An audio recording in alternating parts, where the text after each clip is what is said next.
Project Management orientado a la certificación PMP. Los saluda el profesor Eduardo Vaso Zafra. En esta oportunidad vamos a ver la unidad 3.3, gestión de las comunicaciones del proyecto.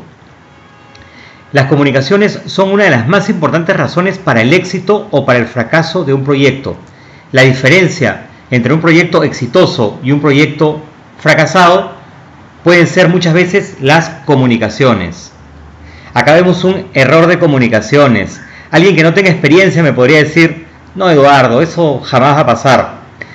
Por el contrario, personas con experiencia en proyectos seguramente me dirán: Eduardo, en la vida real, en proyectos, pasa eso y cosas mucho peores.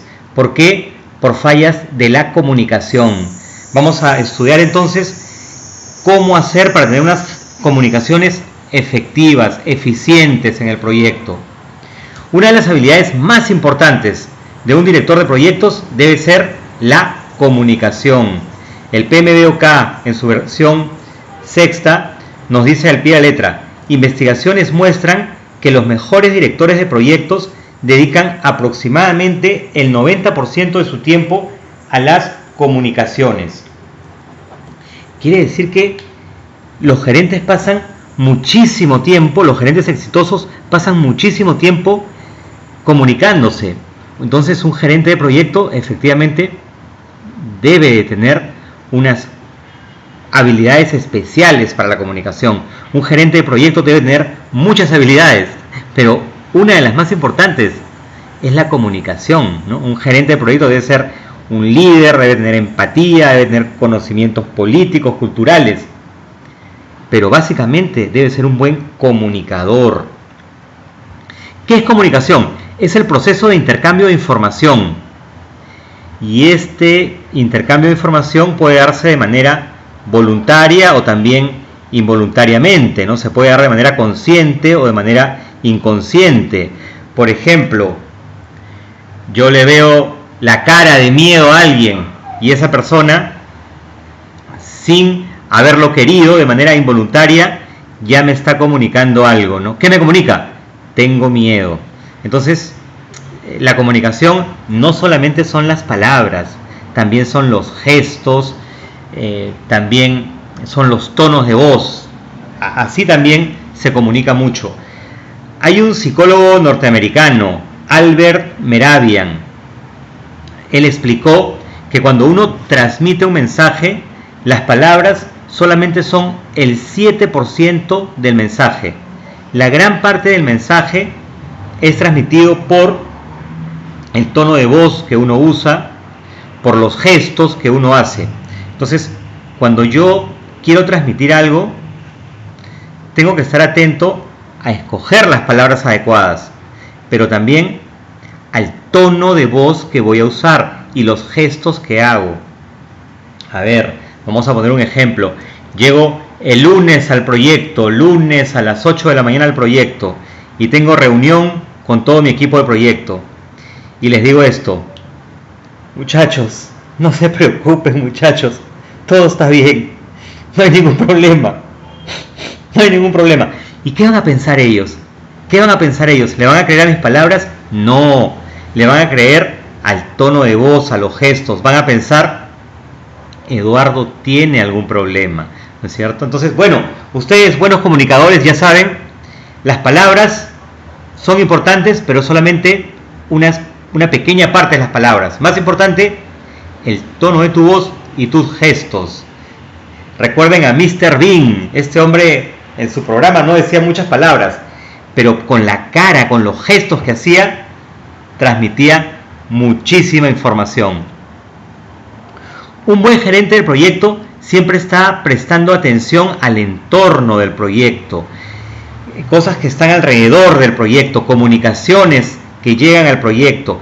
Esas señales a veces pueden ser obvias, como por ejemplo en este caso, ¿no? Está el paciente ahí que representa el proyecto y están dando vuelta los buitres, ¿no? Ajá. ¿Qué significa eso? El proyecto está muy mal, ¿no?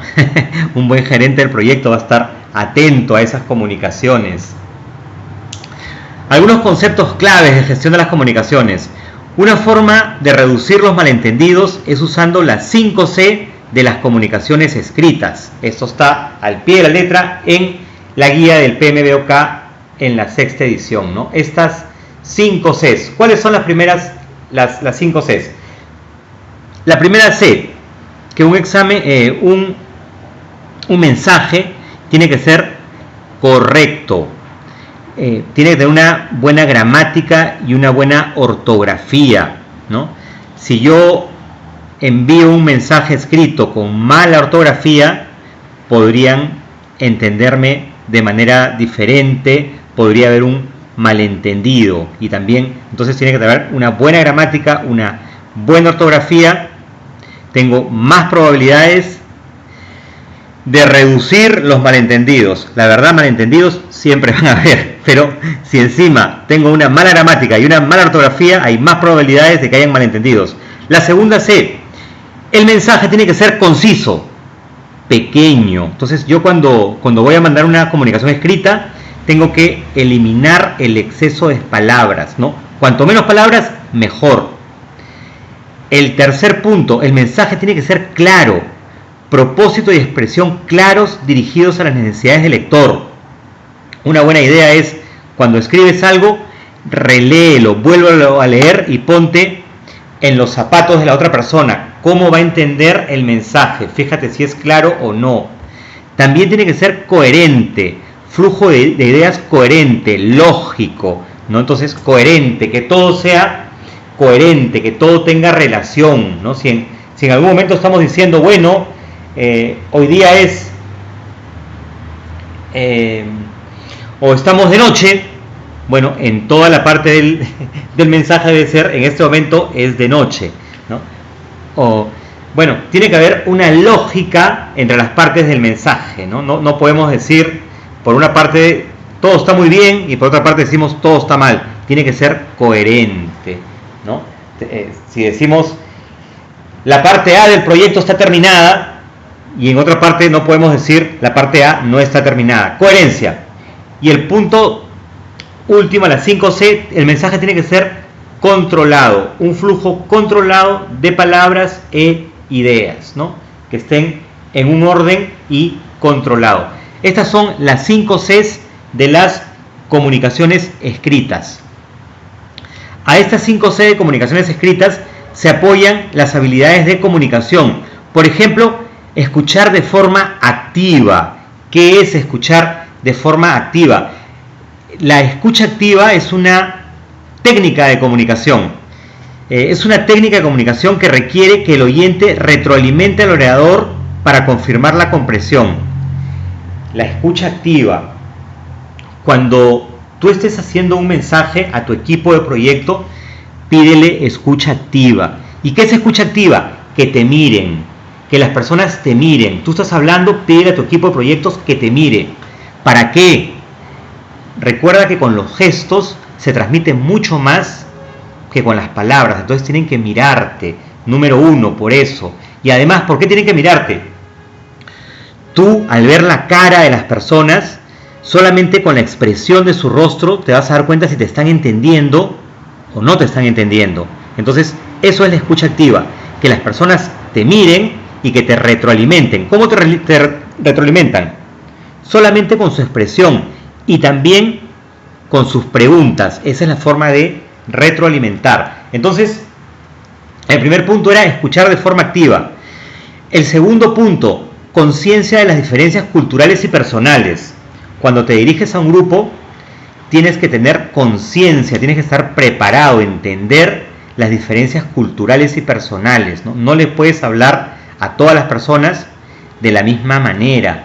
Es interesante, es importante que tú conozcas la cultura, la personalidad, la forma de ser de las personas y hablarle de acuerdo a su cultura, ¿no? Respetando su cultura, respetando los temas personales. También identificar, establecer y gestionar las expectativas de los interesados. ¿Ok? Hay un grupo de 20 interesados que me están esperando, que quieren escucharme, pero yo tengo que saber qué es lo que quieren escuchar ellos, ¿no? Quiero saber cuáles son sus expectativas, qué es lo que quieren escuchar, para poder hacer una buena comunicación. Finalmente, hay que mejorar las habilidades de comunicación. Entonces, ¿cómo mejorar las habilidades de comunicación? Lo que les decía, solicitando escucha activa, entendiendo diferencias culturales, identificando las expectativas de los interesados. Y cómo se mejora también la habilidad de comunicar, comunicando. ¿Cómo se aprende a nadar? Nadando. Si quieres ser un buen comunicador, tienes que practicar, ¿no? Practica tus habilidades constantemente de comunicación. Y recuerden que las habilidades de comunicación tienen dos partes, ¿no? La persona que emite el mensaje, pero también la persona que escucha también tiene parte en la comunicación, ¿no? Tiene que estar atenta y hacer preguntas cuando sean necesarias. Bueno, entonces hay unas tendencias y prácticas emergentes en gestión de comunicaciones. ¿Qué es una práctica emergente? Es algo que se está usando últimamente, que se reconoce últimamente. ¿Y qué se reconoce? Se reconoce que es bueno incluir a los interesados en revisiones y reuniones del proyecto. Es una muy buena idea, es una muy buena forma de comunicar, incluir a los interesados claves en las revisiones y en las reuniones del proyecto. También una tendencia actual, mayor uso de redes sociales, ¿no? Las redes sociales nos pueden ayudar muchísimo en el tema de comunicaciones. ¿Qué más? Enfoques multifacéticos de comunicación. ¿Qué significa eso? La comunicación vista desde diferentes puntos de vista, con diferentes profesionales, multifacéticos. Están los abogados, están los ingenieros, los arquitectos, los sociólogos. Desde diferentes puntos de vista se hace el enfoque de la comunicación. Cuando hayan diferentes enfoques, mejora la comunicación. También unas consideraciones sobre adaptación de la comunicación. Yo tengo que entender, adaptarme, por ejemplo, a los interesados. Tengo que entender si son interesados externos a la organización o son internos a la organización. Por supuesto, si son unos interesados internos, no les voy a hablar de la misma manera a que si son unos interesados externos a la organización. ¿Qué otra adaptación? La ubicación física. ¿Están los interesados en el mismo lugar o están en diferentes lugares? Incluso, ¿tienen la misma zona horaria? Tal vez algunos de mis interesados están en América y otros están en Europa. Entonces, incluso tengo que tener en cuenta que hay una diferencia horaria. Tecnología de las comunicaciones. ¿Cuáles son las tecnologías más adecuadas? Tengo que adaptar mi comunicación a las tecnologías que sean más adecuadas. Idiomas. Se utilizan varios idiomas, también tengo que adaptarme, ¿no? Entonces esto es súper importante. ¿Cuál es el idioma que se va a usar en las comunicaciones? ¿Qué más? La gestión del conocimiento. La empresa cuenta con un repositorio para gestión de conocimiento. Tengo que adaptarme a ese repositorio de gestión del conocimiento. Unas consideraciones adicionales a entornos ágiles o adaptativos. ¿Qué son estos entornos ágiles adaptativos? Son entornos en los cuales hay una gran cantidad de cambios y hay ambigüedad. ¿Qué significa eso? Los proyectos ágiles, no está todo definido desde el principio. Se espera de que haya muchos cambios, ¿no? Entonces se hace una planificación muy detallada a corto plazo. Lo que tiene largo plazo no tiene tanta planificación y se espera que haya muchísimo cambio. Entonces, como se espera que haya muchísimo cambio y mucha ambigüedad, requiere mayor frecuencia y rapidez de comunicaciones para reflejar estos cambios. Se intenta al máximo la ubicación de los miembros del equipo en el mismo lugar. ¿Por qué? Porque en un entorno ágil yo quiero que todos estén en el mismo lugar. ¿Para qué? Para mejorar las comunicaciones. La mejor forma de comunicarme es la comunicación face to face, cara a cara. ¿Por qué? Porque además de escuchar las palabras, yo le voy a ver la cara a las personas y con los gestos me van a transmitir muchísima información. Entonces, por eso es que se intenta al máximo que las personas estén en el mismo lugar, especialmente en entornos ágiles. En general, en cualquier proyecto, es una muy buena idea que todos estén juntos, pero en un entorno ágil es más importante y es más necesario. ¿Algún concepto adicional acerca de conceptos de comunicaciones? Se requiere un esfuerzo a fin de evitar malos entendidos y falta de comunicación. Un buen gerente de proyecto debe esforzarse mucho a fin de evitar malos entendidos y falta de comunicación. La verdad que en la práctica siempre habrá un malentendido, siempre habrá falta de comunicación, pero hay que esforzarse mucho para minimizar estos problemas de comunicación.